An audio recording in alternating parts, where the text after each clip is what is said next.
Alam nyo, alam nyo ba guys kung anong kukunin niya doon sa mataas na kahoy na yan? Ano kaya ang kukunin ng tao na yan? Diyan sa taas. Abangan natin, bakit umakyat sa puno na yan? Ano kaya ang mayroon sa taas ng kahoy na yan?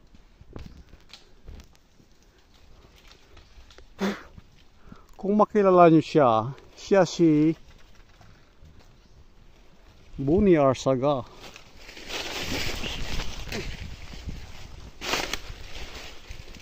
Nandito kami sa bundok guys. May nakita kong tao umakyat sa puno. Di ko alam ano ang gagawin niya dyan. Sa pinakamataas na tuktok ng puno.